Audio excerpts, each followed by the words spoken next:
Hola a todos, ¿cómo están? Muchísimas gracias por unirse a nosotros a la charla de Transforme su código en experiencias de usuario. Mi nombre es Jaimir Guerrero, director regional de ACE-Software, y me acompaña hoy Natalie Weber, nuestra especialista en experiencia de usuarios y diseño de productos centrados en seres humanos. Hola a todos, bienvenidos y muchas gracias por acompañarnos el día de hoy en nuestro webinar. Bueno, entonces iniciemos. Básicamente hoy vamos a tener nuestra charla dividida en 3 temas, un par de slides explicando quiénes somos y vamos a ver un marco metodológico y estratégico de transformación digital basado en el libro de Rogers de los 5 dominios. Y Natalie nos va a contar cómo funciona nuestra metodología y un caso aplicado a un cliente aquí en Colombia de la aplicación de esta metodología. Entonces, iniciemos con quiénes somos. ACE-Software es una multinacional con 28 años de experiencia en el mercado y presencia en Colombia, Costa Rica, Estados Unidos y Chile. Somos más de 500 profesionales y realmente estamos centrados en la calidad de los productos y servicios que prestamos. Por eso somos CMMI nivel 3 en servicios y CMMI nivel 5 en desarrollo. Tenemos 5 líneas de servicios, una línea orientada en todos los temas de analítica y Big Data, sobre todo en temas predictivos y prescriptivos. Sí, 3 líneas de desarrollo, desde el concepto de una aplicación o una solución de tecnología hasta llevarla a feliz término, precisamente usando nuestros servicios de User Experience, así como también tomar aplicaciones ya existentes y mantenerlas y evolucionarlas. Adicionalmente, tenemos un departamento de infraestructura totalmente focalizados en los temas de cloud computing que ayuda a nuestros clientes a subir información y sus aplicaciones a la nube. Si quieren saber más de nuestros servicios, los invitamos a visitar nuestro sitio web www.acesoftware.com. Y a propósito, estamos estrenando sitio web, entonces los invitamos a que lo visiten y también nos sigan en nuestras redes sociales. Bueno, arranquemos con el tema. Entonces, definitivamente estamos en una era digital. A esta generación nos tocó vivir el cambio entre una era industrial y una era totalmente digital. Y básicamente me gustaría leer esta cuota que dice: los recientes progresos en la tecnología digital remueven barreras y crean oportunidades que afectan la vida de todos, desde los consumidores hasta las grandes empresas. La economía digital es el motor del desarrollo a nivel mundial. Esto lo tomamos de la iniciativa de transformación digital del Foro Económico Mundial. El Foro Económico Mundial es una reunión que se hace en todos los eneros de cada año, donde más de 2.500 gobernantes, empresarios, economistas y periodistas se reúnen para mirar las tendencias. Y desde el 2015 hay una iniciativa y un capítulo aparte sobre todo lo que tiene que ver en transformación digital. Me gustaría hacer énfasis en el título del informe generado en el 2018, donde dice que gracias a la adquisición y uso de las tecnologías disruptivas se pueden desbloquear 100 trillones de dólares para la sociedad y para los negocios. Imagínense que nuestras empresas pudieran tener por lo menos el 1% de ese presupuesto que hay para los nuevos modelos de negocio.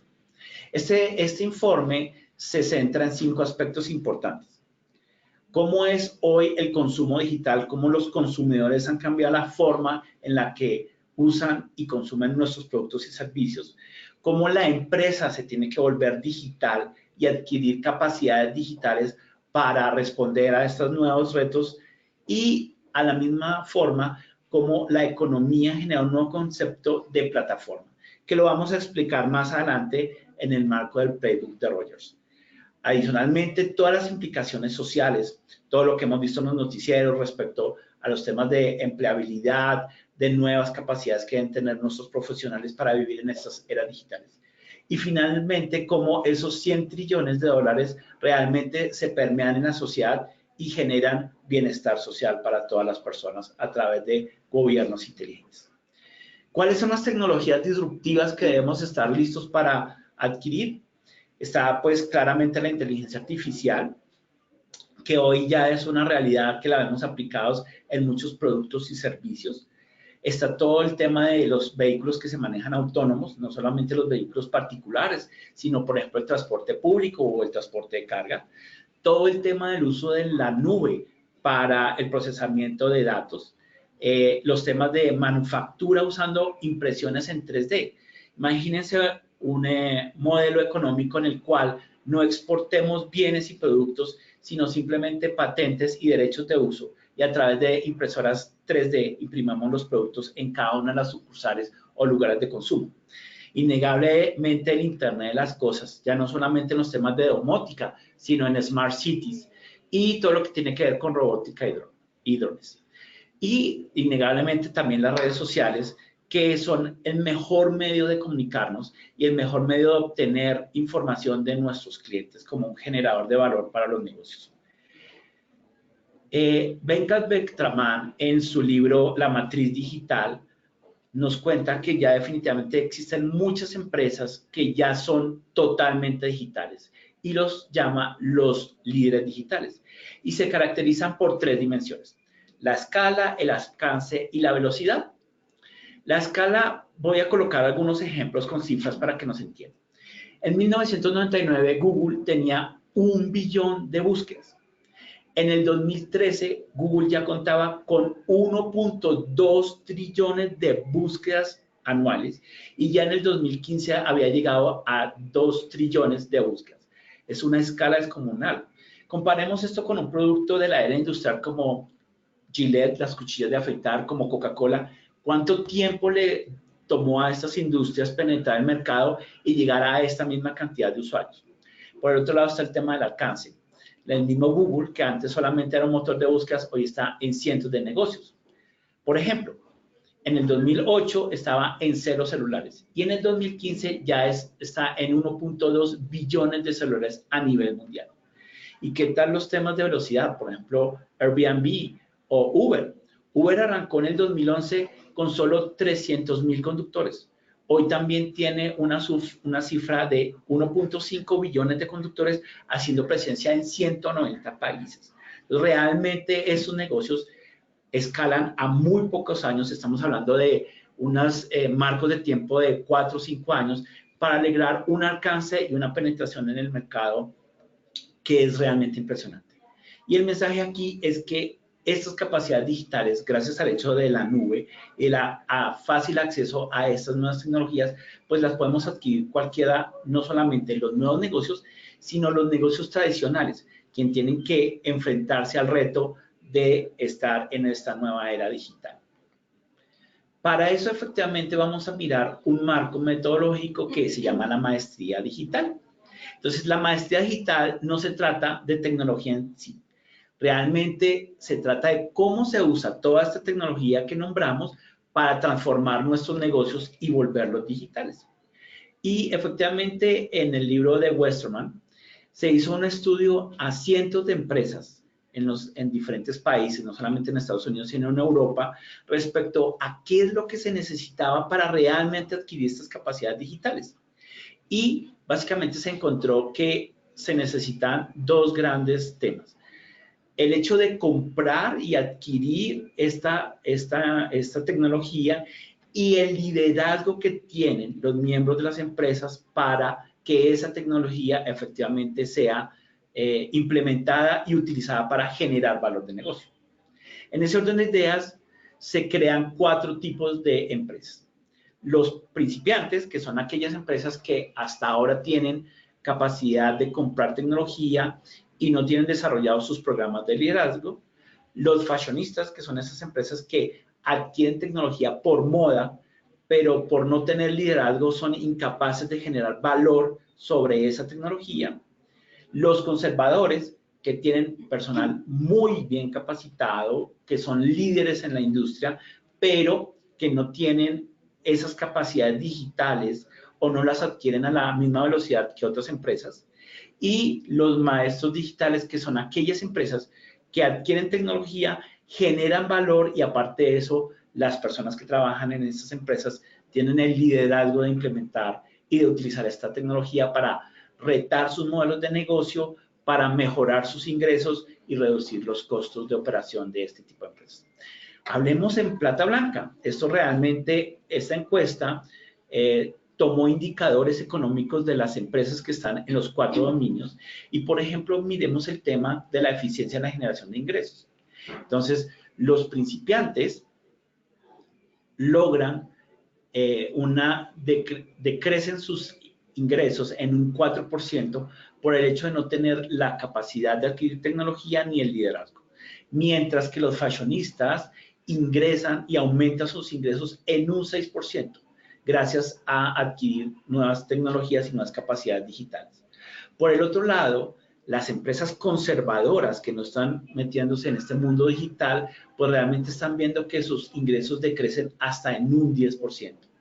Por el otro lado, los maestros digitales logran, en la combinación entre liderazgo y tecnología, incrementar sus ingresos hasta un 9%. Pero hablemos de los socios, la rentabilidad. La rentabilidad es un factor importantísimo porque es lo que le da larga vida a las empresas. Y vemos como los principiantes su rentabilidad puede bajar hasta en un 24%. E incluso en los fashionistas, que aunque tienen la tecnología, no tienen las personas, no son realmente rentables. Su rentabilidad se puede ver decrementada en un 11%. Mientras que el liderazgo siempre va a generar rentabilidad porque la gente es el motor de cualquier compañía. Eso genera un 9% de rentabilidad. Y claramente los maestros digitales en nuestros nuevos modelos de negocios logran un incremento de sus rentabilidades hasta del 26%.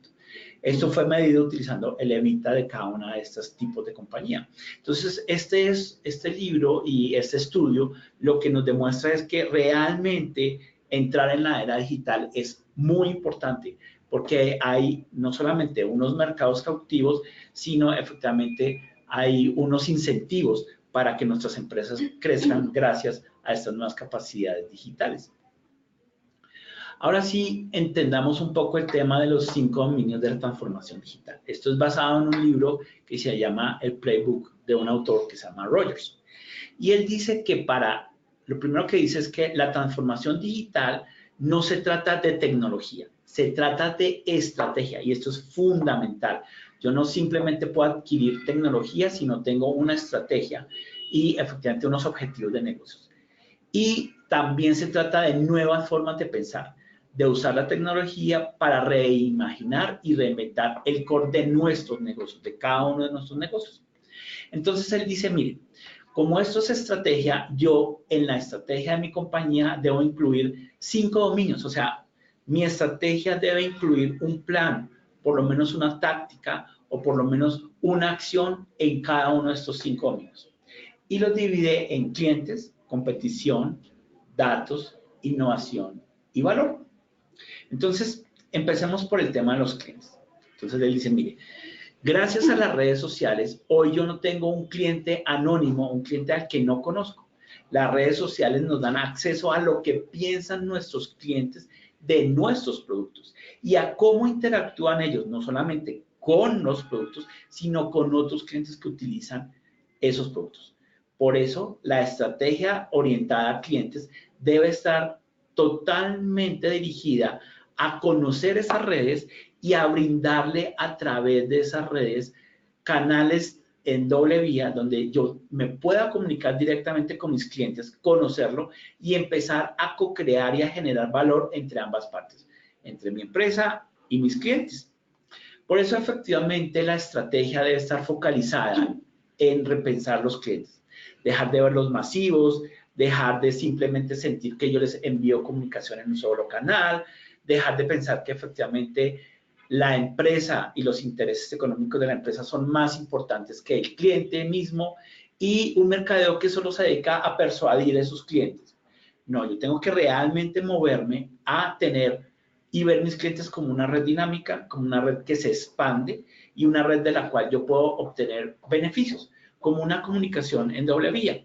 El libro coloca ejemplos bien relevantes como el de Nike, el cual en este momento está utilizando estas redes sociales para diseñar todos sus nuevos productos digitales, como tenis que miden la velocidad en la que estoy corriendo, o incluso camisetas que tienen algunos sensores para mirar mis ritmo cardíaco, etcétera, etcétera. Esto hace que el cliente se vuelva un actor clave y que yo tenga que generar una estrategia para acceder y tener ese cliente como ese actor clave. Por eso mi mercadeo debe ser inspiracional y el flujo de valor va en doble vía. Precisamente lo que vamos a ver más adelante a través de la experiencia de usuario es cómo crear soluciones de tecnología que inspiren este valor y permitan este flujo de valor en doble vía. La otra estrategia se basa en la competencia y definitivamente aquí nace un concepto que es muy importante que se llama la competencia asimétrica. Lo que nos dice Rogers es que hoy yo tengo competidores que ni siquiera están en nuestra vertical de negocios. Entonces, hoy los hoteles, la cadena hotelera Hilton tiene más o menos 50,000 camas para efectivamente sus servicios de hotelería. Airbnb en el 2017 manejaba 2 millones de camas y hace presencia en 191 países, sin ni siquiera tener un solo hotel ni ser propietario de ningún inmueble. Esto lo que significa es que gracias a las nuevas capacidades digitales se genera una competencia que ni siquiera eran actores que estaban originalmente en mi vertical de negocio. Y esto es un modelo muy interesante porque gracias a estas plataformas, como lo vimos también en el informe del Foro Económico Mundial, pues se generan unos nuevos modelos de economía en la cual yo uno los intereses de los consumidores, de los intermediarios y de los productores finales en una única plataforma tecnológica donde lo que yo hago es manejar las reglas a través de las cuales se comunican todos estos intereses y todas estas comunidades. En este caso, yo ya no tengo que ver necesariamente a mi competidor como un rival, porque incluso hoy por hoy, ustedes ven plataformas como por ejemplo Trivago, yo veo como competidores se terminan uniendo para sumar y ofrecer mejores ofertas de valor. Veo los conceptos de cadenas compartidas y complemento de cadenas de valor como una estrategia que ahora va muchísimo más allá, donde no solamente me uno con mis proveedores o con mis clientes hacia adelante, sino incluso con los clientes de mis clientes para sumar y generar nuevos valores de negocio y nuevos modelos. Entonces, yo ya también tengo que mirar y tener estrategias donde puedo incluir a mis socios y a mis rivales y crear con ellos y co-crear plataformas y jugar efectivamente en mercados donde nos complementamos y podemos ofrecer muchísimo más valor. Y aquí definitivamente el tema de las plataformas económicas se vuelve fundamental de explotar y de incluirlo como parte de nuestras estrategias, no solamente de tecnología, sino en nuestros modelos de negocio. El tema de los datos. Es innegable hoy que los datos son el principal activo de la organización. Y este es un maravilloso ejemplo porque, pues claramente, el clima es una de las primeras cosas que el ser humano intentó predecir. Porque el clima es un factor importante para nuestras cosechas, para nuestro modo de vida. Pues esta empresa, el Weather Channel, generó un servicio a través de esas predicciones que ya tenían. Y lo que empezó a hacer es, tomó toda la información que ha venido recolectando desde 1980, tomó toda esta información y la empezó a empaquetar en un modelo de negocio a través del cual apoya la toma de decisiones de empresas. Por ejemplo, una cadena de retail como Walmart sabe ahora en qué momento tiene que ofrecer y mover sus productos en las diferentes estanterías y vitrinas basados en los pronósticos del tiempo, porque se ha asociado que cuando, por ejemplo, hacen climas fríos, los seres humanos pues se sienten un poco más deprimidos y tienden a comprar ciertos productos que, por ejemplo, en verano no se compran. No solamente es el aspecto de la ropa, sino efectivamente bebidas, tipos de comida, etcétera, etcétera. Entonces, este es un ejemplo básico de cómo con datos y dándole valor a los datos, yo puedo ayudar y apoyar no solo a mi industria, sino a mis clientes en tomas de decisiones. Y en esto hay muchísimos ejemplos. Lo único que realmente me gustaría complementar aquí es que gracias al Internet de las cosas, pues la verdad es que lo que se van a generar es muchísimos más datos. Me gustaría que pensaran en Waze. Hoy, ¿cómo funciona Waze? Waze funciona con base en los sensores de nuestros celulares. El GPS, el direccionamiento, la velocidad, etcétera, etcétera. Imagínense eso mismo potenciado cientos de miles de veces cuando las ciudades empiecen a adquirir estrategias de Smart City y haya sensores por todas nuestras ciudades. La cantidad de datos va a ser tal que la pregunta es, ¿qué tan grandes van a ser los Big Data? O sea, Big siempre va a ser una palabra que se va a quedar pequeña en la cantidad de información que debo procesar. Por eso es innegable que debo ser muy estratégico con los datos y darle el valor que necesita. No verlos como un costo, ni como un desafío para administrar y generar estructuras propias e infraestructura de tecnología para tenerlos. Y sobre todo me tengo que cuidar mucho de que mi organización no se vuelvan unos silos de datos donde el área de mercadeo tiene una información, el de finanzas otra y el área de ventas tenga una información totalmente diferente. No, yo necesito generar estrategias donde repiense los datos y entienda que mi información es como los anillos que muestran los árboles al momento de ser contados. Toda esa historia refleja cómo mi empresa superó crisis económicas, alzas y bajas del dólar o incluso periodos de recesión. Entonces, los datos son continuos y están en todas partes. Están en las redes sociales, están en nuestros correos electrónicos o los correos electrónicos que nuestros clientes nos escriben. Están en una serie de documentos que hoy son PDFs o documentos de Word donde hay muchísimo valor. Están en los videos, están en las grabaciones, en las actas que hacemos en todas las reuniones. En todas partes hay información de la cual yo puedo tomar para tomar decisiones. Realmente el desafío es convertir esos datos en información que den valor. Los datos no estructurados, como por ejemplo los videos que acabamos de hablar, cada vez son más útiles para tomar decisiones. Y sobre todo, hacer que mi organización tenga una visión 360 donde haya una sola fuente de información y de veracidad a través de los datos como un todo dentro de esta organización. Es importante tener este tipo de estrategias. El otro tema es la innovación, pero no la innovación como efectivamente teorías un poco fancies y llevadas por la moda. Y aquí el mejor ejemplo es Google, una empresa que ha entendido que innovar significa experimentar y experimentar rápido. Experimentar significa que puedo fracasar en el experimento, pero que tengo que aprender del experimento para que mi siguiente experimento o los productos de esos experimentos cada vez sean mejores.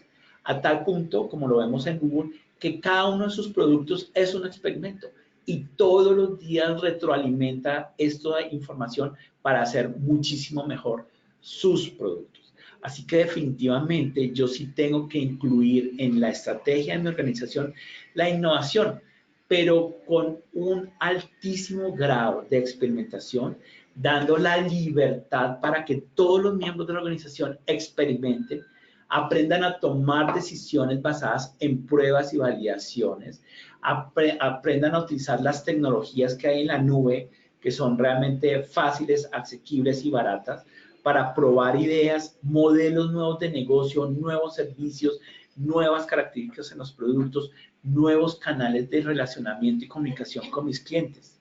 La verdad es que en cualquier organización, cualquier persona debería estar dispuesta a experimentar sobre el proceso en el que está, sobre lo que ofrece a sus clientes.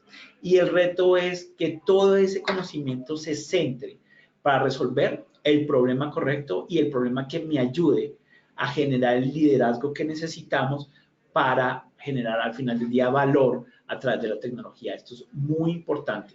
O sea, no sirve de nada experimentar, no sirve de nada fracasar si no soy capaz de aprender y reconstruir sobre esa experimentación. Por eso debe haber todo un programa de cultura organizacional, de gestión del cambio, el cual invite a todas las áreas y a todas las personas de la organización a entrar en estos procesos de innovación y experimentación.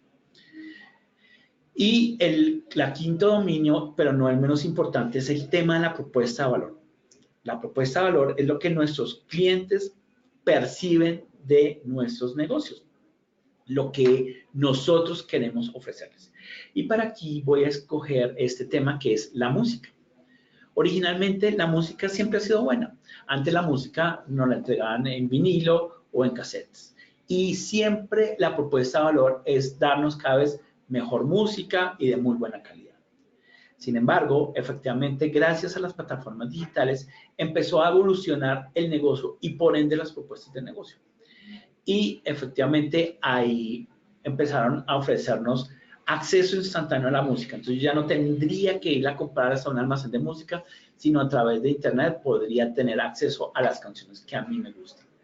Ampliar la selección y empezar a experimentar con música que tal vez no era mi favorita, pero gracias a la recomendación de otras personas, realmente me gustaría. Y elegir las canciones, ya no tenía que comprar todo el álbum de un cantante, sino solo las 3 o 4 canciones que me gustaban.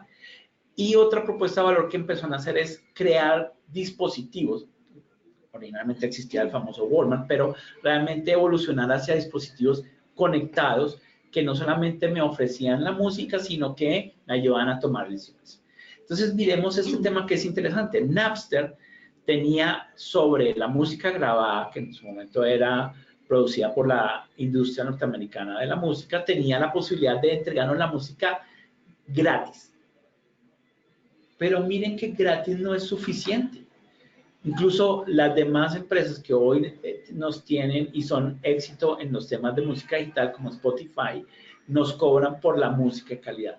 O sea, la propuesta de valor no siempre tiene que ser gratis, pero sí tiene que retar el modelo para hacerlo cada vez más digital y más asequible para nosotros.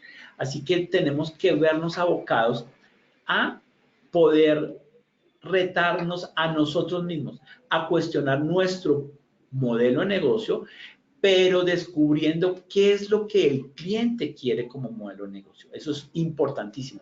Esa evolución, ese estar cuestionando nuestro modelo de negocio, tiene que llevarnos siempre a que el cliente reciba y perciba ese valor. Incluso de nada nos sirve ser innovador o digital si el cliente no nos percibe innovador o digital. Y por eso tenemos que estarnos reinventando, es para que el cliente sienta que cambiamos para cada vez generarles más valor.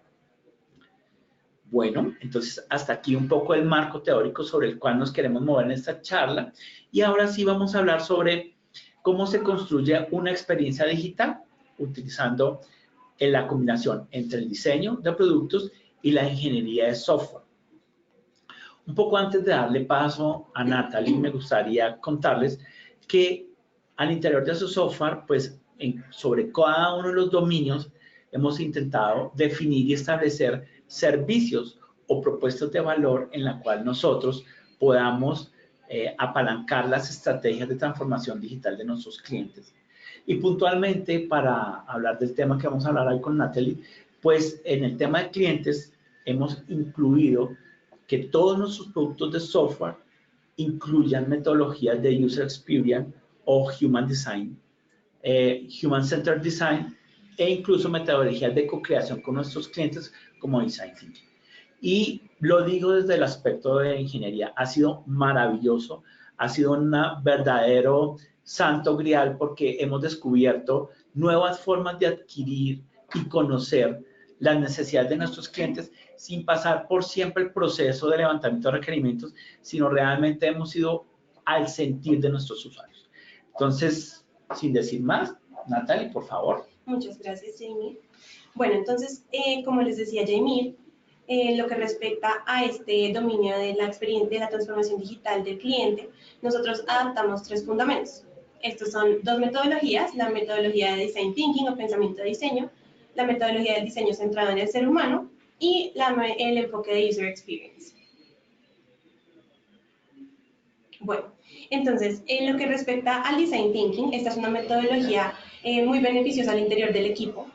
Esta consta de 4 fases. La primera fase es la fase de descubrir. En esta etapa nosotros como equipo hacemos todo lo que es investigación, trabajo de campo, trabajo de observación y recopilamos toda esta información para posteriormente, en la etapa de interpretar, analizar. En esta etapa usamos diferentes herramientas de análisis para, en la tercera etapa, que es la etapa de delimitar, priorizar y finalmente hacer una propuesta.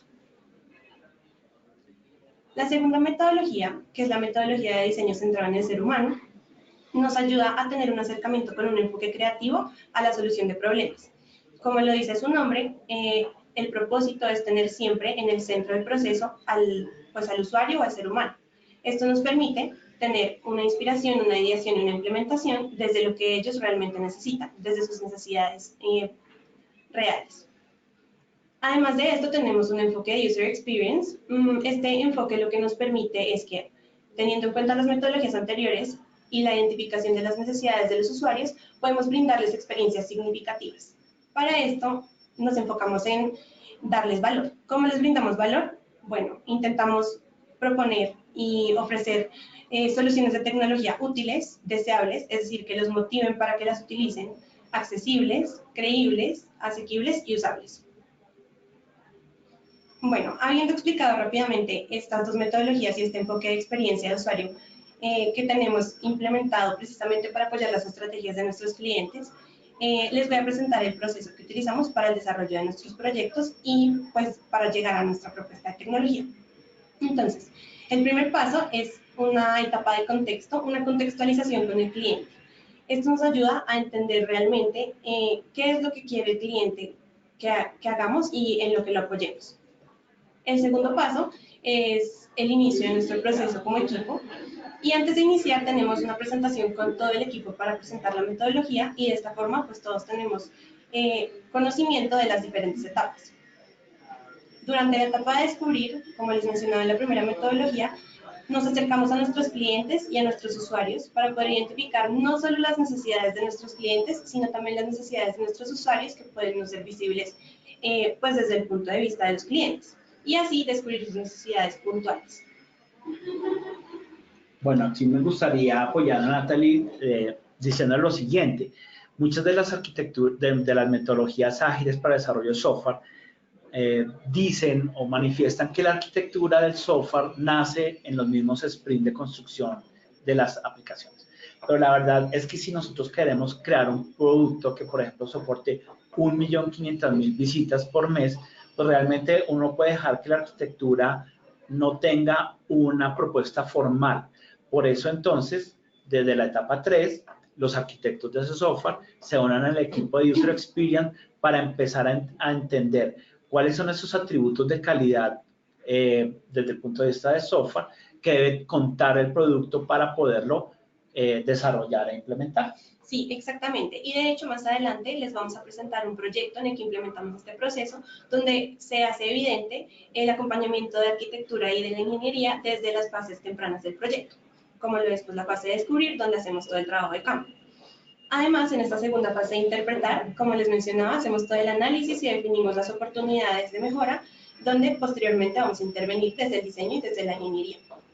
En la tercera fase, que es delimitar, hacemos la priorización y definimos lo que conocemos como el MVP o el mínimo producto viable, que más adelante también les explicaré cómo lo entendemos, cómo abordamos este concepto. Y desde la parte de arquitectura, pues también revisan las oportunidades en cuanto a las reglas de negocio y a las tecnologías para que estemos, tanto diseño como ingeniería, alineados en este tema. Ya para finalizar, una vez tenemos un mínimo producto viable definido y aprobado por nuestro cliente y tanto por la parte tecnológica como la parte de diseño del equipo, dentro del equipo, pasamos a la fase de proponer. En la fase de proponer, buscamos crear soluciones que satisfacen esas necesidades que hemos identificado durante todo el proceso, las necesidades de nuestros usuarios y que también responden a las expectativas de nuestros clientes. Cuando ya tenemos esta propuesta aprobada, la propuesta gráfica, la propuesta de flujo de navegación, la propuesta de nuestra solución de tecnología, hacemos una entrega a nuestro equipo de ingeniería y de desarrollo. Esta entrega resulta ser el inicio del proceso del sprint. Y llegamos a nuestra cuarta fase, que es cuando entra el equipo de desarrollo a desarrollar esta parte que ya fue aprobada. Mientras ellos realizan el primer sprint, es decir, la fase de desarrollo de lo que ya aprobamos, como equipo de diseño seguimos trabajando en refinar las funcionalidades definidas en ese MVP. Entonces, ahora voy a pasar a presentarles uno de los proyectos en los que trabajamos, en los que ya aplicamos este proceso. El proyecto se llama Agroplan, es un proyecto que desarrollamos para el sector financiero y surge de una solicitud del cliente de digitalizar los formularios que utilizan para hacer el levantamiento de información en campo para la aprobación de créditos agropecuarios. Entonces, en el costado derecho vamos a poder seguir el proceso de las fases, es decir, las etapas que acabo de describir, mientras yo les voy explicando pues más en detalle, haciendo referencia al proyecto. Entonces, en un principio, para la etapa de descubrir, planteamos un objetivo que, como ya les mencionaba, era facilitar la recolección de esta información para finalmente hacer una aprobación de los créditos agropecuarios.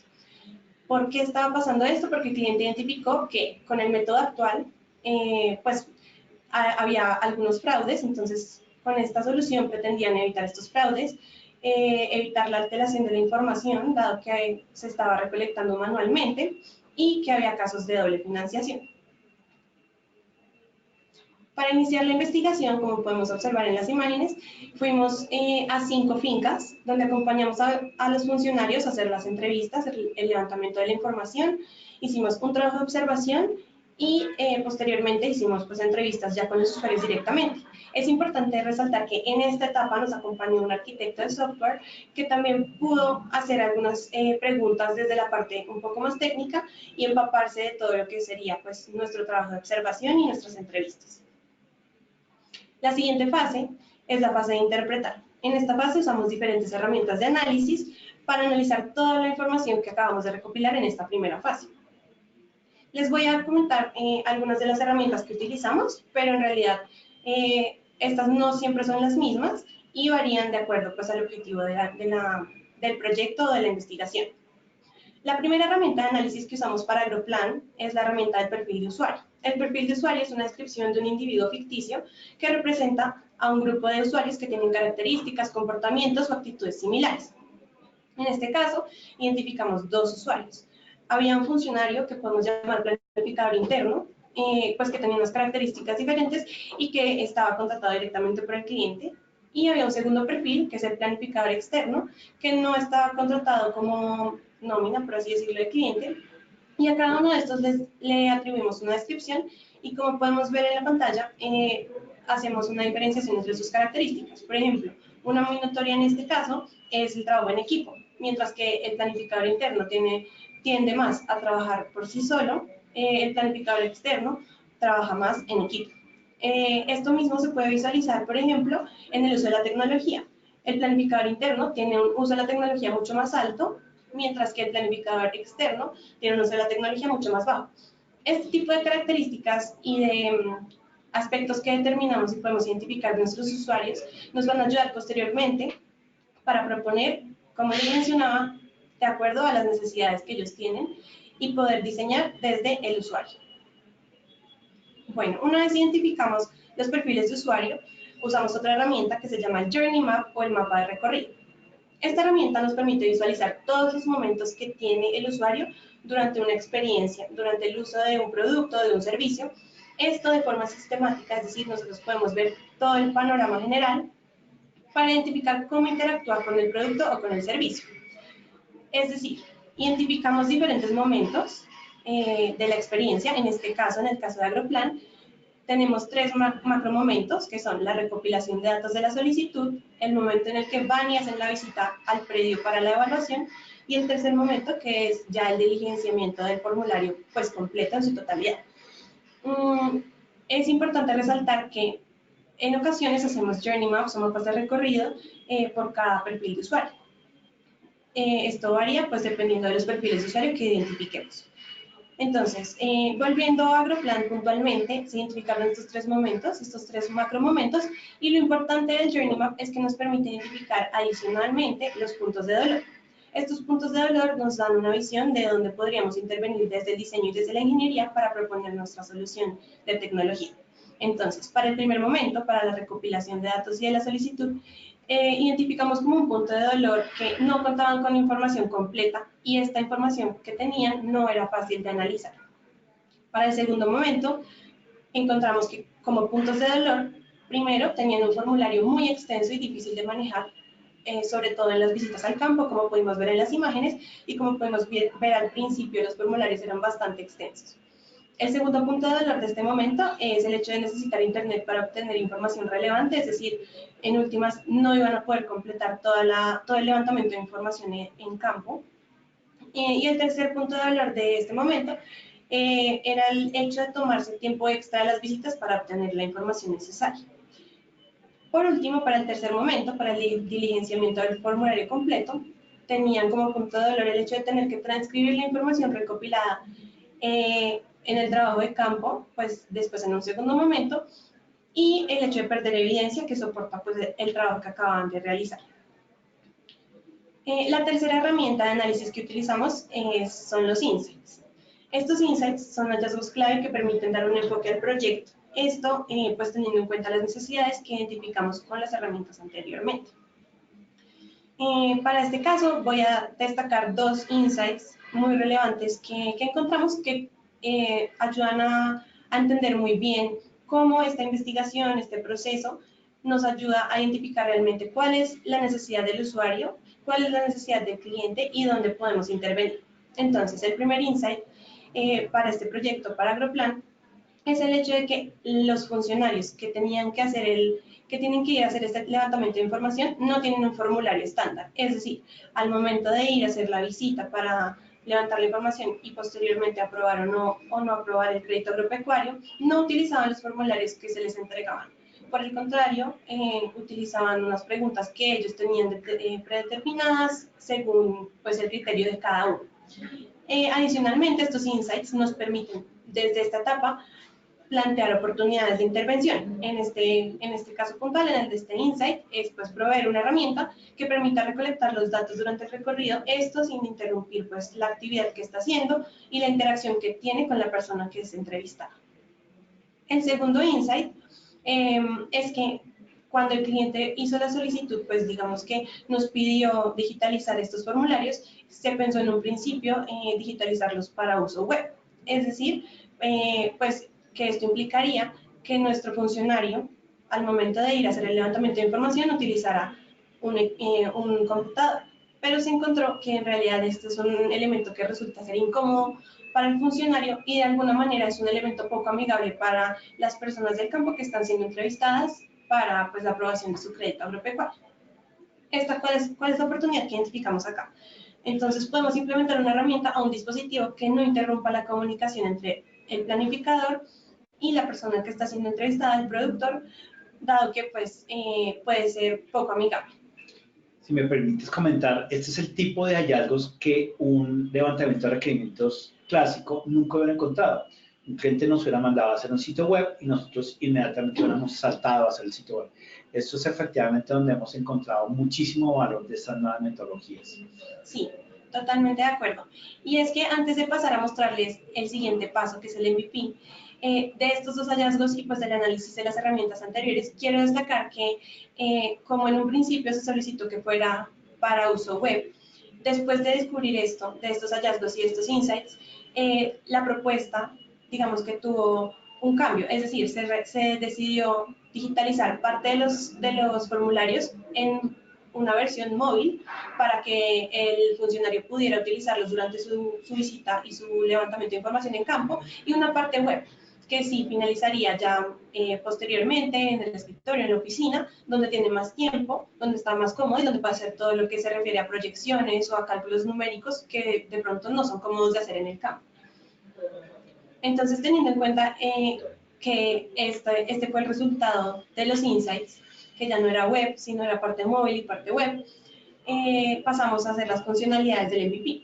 El mínimo producto viable, ¿cómo lo entendemos? Es importante entender que nosotros planteamos el mínimo producto viable como estas funcionalidades y características básicas que satisfacen las necesidades de los usuarios y que les permite tener una experiencia completa, cumplir un proceso completo.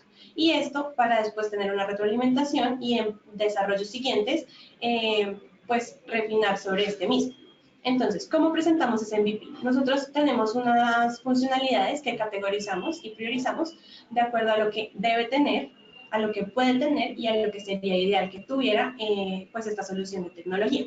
Lo que corresponde a lo que debería tener es lo que nosotros consideramos el mínimo producto viable. Entonces, en este caso, en el caso de Agroplan, ¿qué es lo que debería tener esta solución de tecnología? Un almacenamiento offline de datos, sincronizar datos, captura de fotografías, capacidad de capturar información cualitativa y cuantitativa, capacidad de tener información precargada, georreferenciación y un login. Posteriormente, en otras fases del proyecto, este MVP se iría alimentando y refinando pues de acuerdo a la retroalimentación que tengamos. Después de tener el MVP aprobado, pasamos a la parte de proponer. Aquí es donde también el proceso encuentra un alto valor, no solamente para el cliente, sino también para nosotros, porque podemos probar directamente con los usuarios finales nuestras soluciones de tecnología.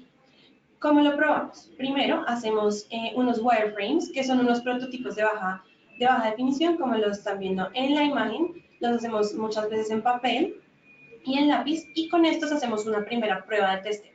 La prueba de testeo nos permite a nosotros darle a los usuarios unas tareas para que ellos las completen e identificar si el flujo de navegación se entiende, si la terminología es apropiada, si la ubicación de los botones si es correcta y si es fácil de usar para los usuarios.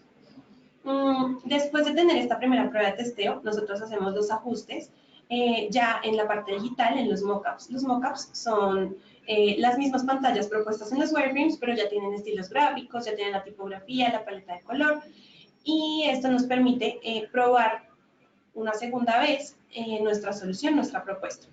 Entonces, como les mencionaba, en este caso hicimos una parte web y una parte móvil, como pueden ver en la pantalla, y después de ya tener estos prototipos y estos wireframes para probar con el usuario, también es importante destacar que la presencia del equipo de ingeniería y de arquitectura en estas fases nos genera mucho apoyo. Entonces, les recomendamos utilizar diferentes herramientas que nos permiten pues, comunicarnos de una forma más fácil. Nosotros, desde el equipo de experiencia digital, utilizamos XD, InVision y Zeppelin, que lo que nos permiten es hacerle las entregas al equipo de desarrollo y pues comunicarnos por esos medios. Eso también me gustaría resultarlo como un punto muy valioso, porque antes de que nosotros adquiriéramos estas capacidades y esta metodología, lo que generalmente pasaba era que nuestros clientes contrataban una empresa de publicidad o una empresa de diseño gráfico, y lo que nos terminaban enviando era una serie de inputs o de artefactos que nosotros casi que nos tocaba desbaratar y volverlos a hacer para convertirlos en aplicaciones. Estando integrados como un único equipo, ya el input que nos están entregando las personas de diseño y de user experience está totalmente integrado a nuestros procesos, a nuestros controles de versiones, a toda nuestra metodología, y eso hace que fluya muchísimo el trabajo entre los dos equipos. Sí, exactamente. Entonces, como dice Jamie, para hacer la entrega de estas pantallas y pues digamos de todo este proceso que hemos realizado al equipo de desarrollo, nosotros lo que hacemos es cargarlas en Zeppelin, que es la herramienta que hemos utilizado y que nos ha dado muy buenos resultados, y estas pantallas son lo que va a marcar el punto de partida para el proceso de construcción y desarrollo. Y como presentábamos anteriormente en el diagrama de proceso, al momento en el que el equipo de desarrollo inicia un sprint, nosotros continuamos por la parte de diseño, perfeccionando y refinando esas funcionalidades del MVP. De pronto ya vamos a empezar a definir cosas de lo que se encontraba en el DEVE o de lo que se encontraba en lo que sería ideal que tuviera pues esta solución de tecnología que estamos proponiendo. Y pues digamos que esto fue todo el proyecto de Agroplan. Entonces, no sé, muchas gracias. No sé si tengan algunas preguntas. Por favor, a través de la opción de webinar de preguntas, por favor escriban sus preguntas y nosotros estamos atentos a contestarlas. Pues mientras tanto sí me gustaría insistir en el hecho de que definitivamente esta adaptación que hicimos a los procesos de Scrum para integrarnos con las nuevas metodologías de User Experience sí nos han dado muchísimo valor y nos han permitido proyectarle valor a nuestros clientes. Como veíamos en las estrategias de Rogers, pues realmente el hecho de que nosotros podamos conocer a los usuarios y a los clientes de nuestros clientes nos ha permitido generar, digamos que soluciones muchísimo más aterrizadas a sus necesidades. No sé si tenemos alguna pregunta en ese momento. Sí, pregunta. De los 5 dominios, ¿hay uno que tenga más importancia que otro o todos tienen la misma importancia? No, mira, no creo que haya ninguno más importante que el otro. Esto al final del día es estrategia y como es estrategia, yo lo que tengo que es fijar mis metas y mis motivaciones como negocio a largo plazo y hacer énfasis en los dominios que me ayudan a apalancar esas metas de negocio que tengo a largo plazo. Entonces, realmente no hay uno más importante que el otro. También un poco depende de los modelos de negocio, pero yo creería que al final del día yo debería si no tener una estrategia, por lo menos tener algún plan de implementación de algunas tareas sobre algunos de estos dominios. Es muy recomendable que lean el libro está lleno de artefactos y de la metodología aplicada para determinar cuál es la estrategia que más me conviene. También pregunta, ¿cuáles son los beneficios de aplicar esa metodología en un proyecto de tecnología? Bueno, por la parte de la unión entre el diseño, el equipo de diseño y el equipo de ingeniería, los beneficios de utilizar este proceso para los proyectos es que podemos, primero, identificar las necesidades puntuales de los usuarios. En muchas ocasiones el cliente nos hace un encargo, nos hace una solicitud y es posible que nosotros identifiquemos las necesidades de sus usuarios que ni siquiera ellos habían percibido anteriormente. Por otra parte, hacemos las pruebas directamente con los usuarios, los que serían los usuarios finales de las aplicaciones o las plataformas que desarrollemos. Y por último, creo que uno de los grandes beneficios de utilizar esta metodología o este proceso es que los clientes pueden ver y pueden percibir un producto tangible de lo que sería su solución tecnológica sin antes haber desarrollado. Es decir, no empezamos a codificar o a construir o a desarrollar sin antes tener una aprobación y el cliente puede dar esa aprobación con un prototipo real.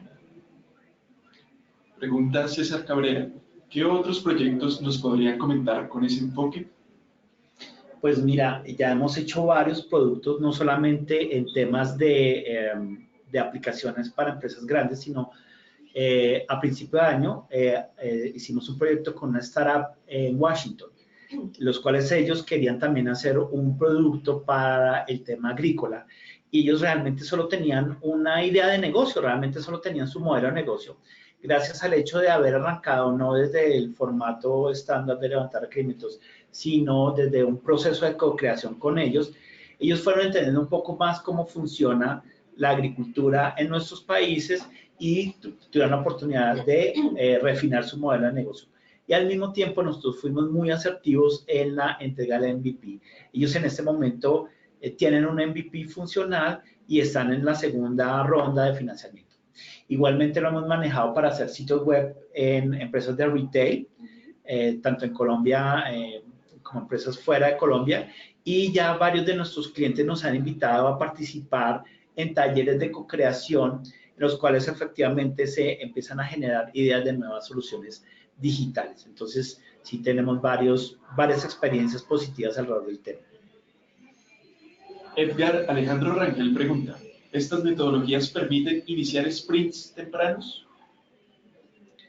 No pensaría que el tema sea que el sprint sea temprano, sino tal vez resaltaría lo que dice Natalie, y es que sean más asertivos, o sea, no arrancar a hacer un sprint sobre unas ideas básicas, unas épicas que tenga el cliente, sino ya ir a arrancar un sprint donde ya se tiene un diseño preaprobado e incluso testeado, así sea con mockups a lápiz, pero por lo menos ya hay una idea muy aproximada de lo que van a empezar a recibir en cada una de las iteraciones de los sprints.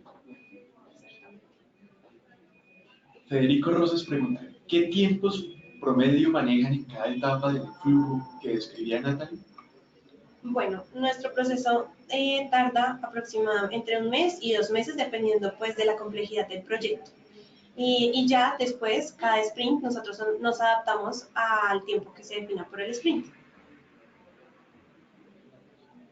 Carlos Ay pregunta, ¿han tenido oportunidad de aplicar esta metodología sobre tecnologías de negocios más clásicas, específicamente productos marca SAP, tales como el ERP o GRC?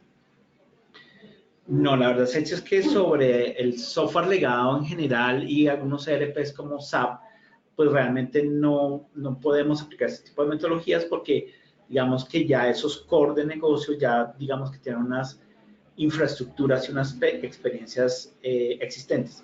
Pero, por ejemplo, en la empresa retail que hicimos, esta es una empresa que efectivamente tiene un core muy fuerte, sobre todo el tema de inventario y ese tipo de cosas. Lo que hicimos fue crear aplicaciones que se integran a través de API REST con este tipo de cores y esa integración nos permitió hacer nuevas apps y nuevos sitios web que fortalecieron el manejo y la experiencia de los usuarios.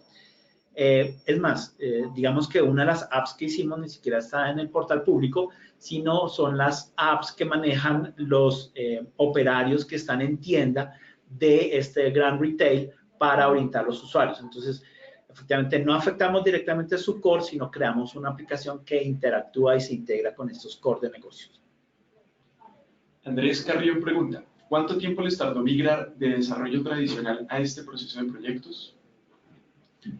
Bueno, pues como cualquier transformación, no es un proceso inmediato, hay unos temas internos. Como empresa Hace Software también está en su proceso de transformación digital y aquí se hace muchísima gestión del cambio. Pero todo empezó con un experimento. Se experimentó con un primer proyecto pequeño. Esa experimentación nos dio a entender un poco cómo era el flujo y la integración entre la ingeniería de software, digámosle, clásica y estas nuevas metodologías de User Experience. Y hemos ido documentando esta experimentación para refinar nuestros procesos hasta que llegamos a esta adaptación de Scrum que les estamos presentando hoy. Melissa Roa pregunta, ¿las herramientas que nos contaron son las únicas que se implementan, Journey Maps y perfiles? No, además de estas dos herramientas, pues de las que les presenté, tenemos muchas otras. También contamos con mapas de actores, blueprints para identificar todos los momentos del servicio y todos los actores involucrados en él. Y pues digamos que las que más utilizamos son esas. Ricardo Medina pregunta, ¿cuánto puede durar todo el proyecto? No, eso ya es un poco más complejo de contestarte. Nosotros generalmente proponemos este primer sprint de diseño y un sprint que llamamos Upfront Sprint para preparar todo y proponemos sprint de digamos que de 2 semanas cada sprint. Lo que nosotros hacemos es que al inicio del proyecto, un poco en la etapa de contexto, obtenemos la información necesaria para calcular más o menos cuántos sprints se pueden hacer. Pero dada la naturaleza de la metodología Scrum, que en cada sprint podemos inyectar nuevos requerimientos y nuevas funcionalidades, pues esto es un aproximado. Lo importante es lo que resalta Natalie, que desde el principio se genera valor, o sea, cada sprint entrega una aplicación funcional, de tal manera que se puede empezar incluso a usar en ambientes productivos, mientras que nosotros seguimos haciendo sprint de generación de nuevas funcionalidades. Sí, y ahí me parece importante resaltar, pues aprovechar para aclarar que este proceso, las primeras 4 fases que les presentamos se hacen solamente una vez al inicio del proyecto. Es muy raro que en etapas posteriores sea necesario volver a hacer todo el levantamiento de información, pues porque ya hemos identificado las necesidades de los usuarios, por lo que ya el tiempo después de haber hecho este levantamiento de información y este análisis sería solamente el de los sprints. Y por último, Edgar Alejandro Rangel pregunta, ¿se podría resumir que este enfoque es fuerte en la creación de productos? Sí, estas metodologías podrían aplicarse también para la creación de productos. Pero pues es importante también tener en cuenta el panorama completo, es decir, cómo se adquiere el producto, cómo se obtiene, cómo es la interacción del usuario con el producto. Pero estas metodologías que estamos aplicando y este proceso que estamos implementando en la empresa puede ser muy valioso para hacer el levantamiento de información de cualquier producto o servicio y lograr generar valor desde las necesidades puntuales de los usuarios que se identifiquen.